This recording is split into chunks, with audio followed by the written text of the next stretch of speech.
এই মুহূর্তে সবচেয়ে বড় খবর, আরাবুল ইসলাম শওকত মোল্লাকে হুঁশিয়ারি দিলেন। তাই নিয়ে নওশাদ আরও এক দাবি করলেন, শওকত মোল্লা ক্যানিং বিধানসভা ভোটে হারতে চলেছেন। তাই নিয়ে নওশাদ সিদ্দিকী কি বলছেন আপনাদের শোনাবো। শওকত সাহেবের কথার সাথে কাজের মিল আছে কি? 2021 সালে যখন আমি ভাঙড়ে কন্টেস্ট করি তখন আমার বড় ভাইজানকে বলেছিল, যদি আমার বড় ভাইজানকে নিয়ে বলেছিল যদি আমি জিতি, অর্থাৎ ভাঙড় থেকে যদি আমি জিতি তাহলে উনি ওনার সার্টিফিকেটটা ছেড়ে ফেলে দেবে। এই কাজটা তিনি করেছেন। কখনো বলছে 1 লাখ ভোটে হারাবো, কখনো বলছে 50,000 ভোটে হারাবো, কখনো বলছে 30,000 ভোটে হারাবো, কখনো বলছে 5টা লাশ পড়বে হারাবো। মানে মাথা আর কাজ করছে না। ভাঙড়ের মানুষ, রাজ্যের মানুষ শুধু শওকত সাহেব নয়, তৃণমূলকে হারাবে, বিজেপিকে হারাবে বলে প্রস্তুত নিয়েছে। ক্যানিং পূর্ব, ক্যানিং পশ্চিম, ভাঙড়, মিনাখা, বাসন্তী, সন্দেশখালী, সোনারপুর, এই চত্বর এলাকার কসবা থেকে শুরু করে এই যে রাজারহাট, নিউ টাউন, মানুষ রেডি হয়ে গিয়েছে এই শওকত সাহেবদের মতো যারা সমাজ বিরোধী, ন্যাশনাল হিউম্যান রাইটস কমিশন ঘোষিত যারা নটোরিয়াস ক্রিমিনাল, এদেরকে আর পাশে থাকবে না, এদের বিরুদ্ধে ভোট হবে। ভাবছে গুন্ডা মস্তান পুলিশের একটা অংশকে নিয়ে সব পেয়ে যাবে নাকি? গণতন্ত্রের শেষ কথা বলে মানুষ, তাই মানুষই শেষ কথা বলবে।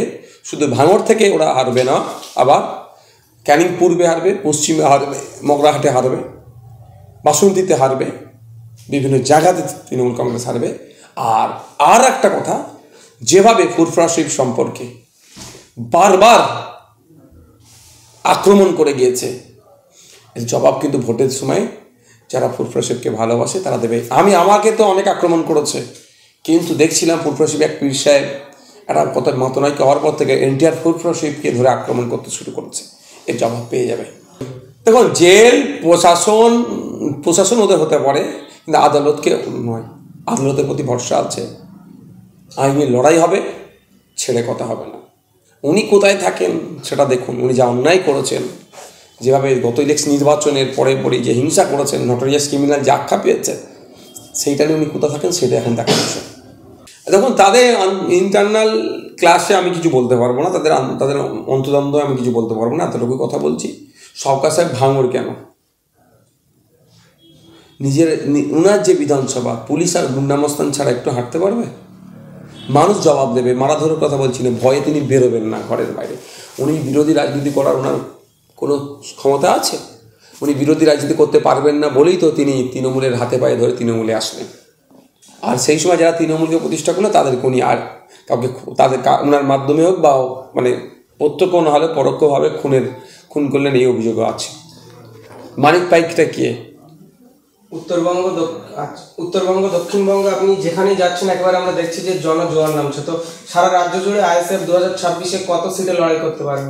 দেখুন, এটা একদম অস্বীকার করার কোনো জায়গা নয়। যেখানে যাচ্ছে সেখানেই মানুষ আসছে, কাতারে মানুষ আসছে, মানুষ ভরসার জায়গা হয়ে উঠছে আইএসএফ।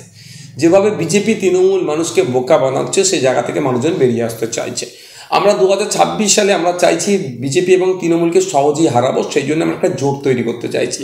যে জোটে জাতীয় কংগ্রেস, লেফট ফ্রন্ট, আইএসএফ, আরও যে সমস্ত রাজনৈতিক দলগুলো আছে সেখানে রাখা যায়। যদি এই জোট, আশা করছি হবে, যদি নয় তাহলে আমাদেরকে একটু বেশি কষ্ট করতে হবে।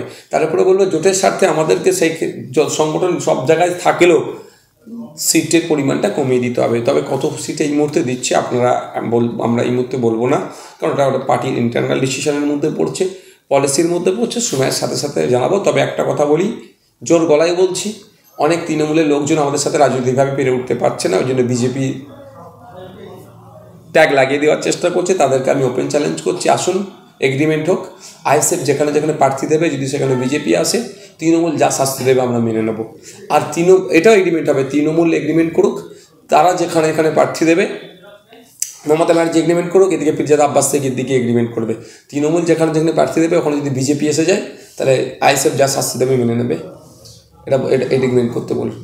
দেখুন, একটা কথা বলি, উনি 22শে ডিসেম্বর নাকি দল ঘোষণা করবেন বলেছেন, তো 22শে ডিসেম্বর হয়ে যাক, তারপরে প্রশ্ন করবেন।